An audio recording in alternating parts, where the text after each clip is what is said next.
mansions of the Grand Blanc, where the mademoiselles had their own instruments because they could not use the ones the mulatta girls touched.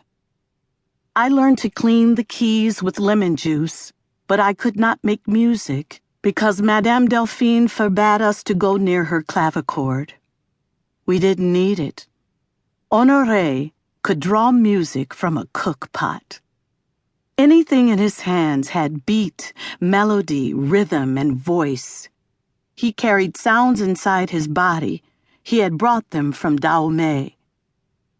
My toy was a hollow gourd we made to rattle. Later, he taught me to caress his drums slowly.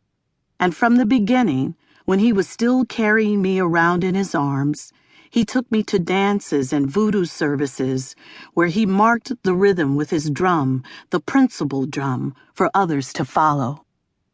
This is how I remember it.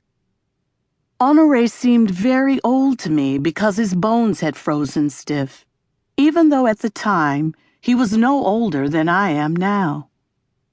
He drank tafia in order to endure the pain of moving, but more than that harsh rum, music was the best remedy. His moans turned to laughter with the sound of the drums. Honoré barely could peel sweet potatoes for the mistress's meal, his hands were so deformed. But playing the drum, he never got tired. And when it came to dancing, no one lifted his knees higher or swung his head with more force or shook his behind with more pleasure. Before I knew how to walk, he had me dance sitting down. And when I could just balance myself on two legs, he invited me to lose myself in the music the way you do in a dream. Dance, dance, Zarete. The slave who dances is free. While he is dancing, he told me. I have always danced. Part 1. Saint-Domingue, 1770 to 1793.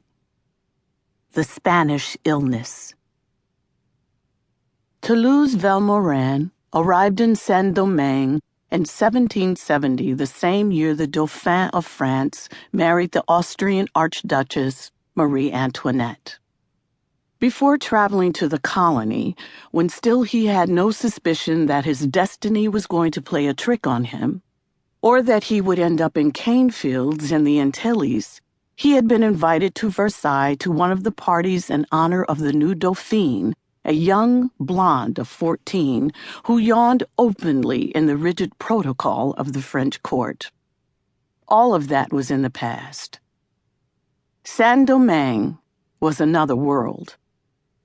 The young Valmorin had a rather vague idea of the place, where his father struggled to earn a livelihood for his family with the ambition of converting it into a fortune.